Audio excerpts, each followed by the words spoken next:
Definitely. I will run for re-election. Yan. Itaga nyo sa bato. Other man. Sir, this early, sir, your name is being floated sa possible candidate for president or vice president sa 2020.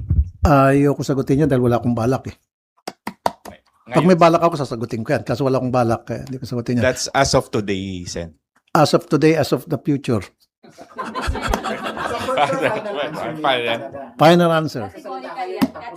Categorically. Bakit? Masaya ako dito sa Senado. Marami ako nagagawa. For me, happy ako rito. So, bakit ako pupunta sa isang bagay na magkakaroon pa ako ng sakit sa ulo? Pero sir, mas marami kang magagawa as president. Mas maraming pera, mas maraming power. Naku po. Dito mas marami ako nagagawa. Marami ako nakakausap na tao. Face to face, nakakausap ko sila. Nabibigyan ko solusyon yung kanilang problema. Pag ikaw ay nandun sa taas, damn if you do, damn if you don't. Kung gumawa ka ng tama, mali ka, meron pa rin kukontra sa'yo na mali ka. Hindi ka gumawa, sabihin tamad ka at wala kang pakinabang, etc. So, wala kang pupuntahan doon eh. Samantalang di sa Senate, low-key lang tayo at ginagawa lang natin trabaho natin at natutuwa naman ako dahil nakikita ko naman yung response ng mga natutulungan natin, nagpapasalamat. So, I'm happy. You have no plans at present and in the future, but are there groups already contacting you, conversing with you, encouraging you to run, sir? Yeah, of course. Pero I told them upfront, no. Anong offer sa inyo, sir, for president? Ang encourage kayo? No. Ko talaga. Yeah, may mga nagsasabi ng pwede ka dito, pwede ka dito. Sabi ko, I'm sorry, salamat sa tiwala, pero no. Flat no agad. Sir, re-election is... I don't think so.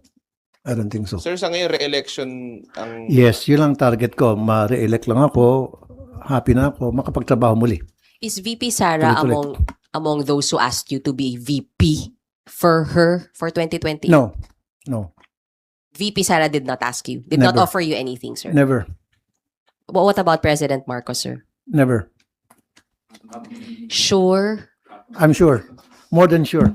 Yung mga nagsabi sa akin, yung nasa private sector yon. Yung kumbaga nagrekomenda lang, pero wala nagsabi na, uy, tumakbo ka, akong bahala sa iyo, tulungan kita, wala. Yun yung mga nakipag-usap sa akin, parang nagrecommend lang, parang suggest. What if? Yon. Tapos sinasabi ko, pasensya na, ayoko. Political party, sir, wala. Basta't mga private individuals. Yun lang yun. Mga nakausap ko. Okay. Kahit pa magkaroon ng signature drive o ano. Kasi marami kasi gumagawa ng... No, wala talaga akong balak. Like I said, I'm very happy dito sa Senado.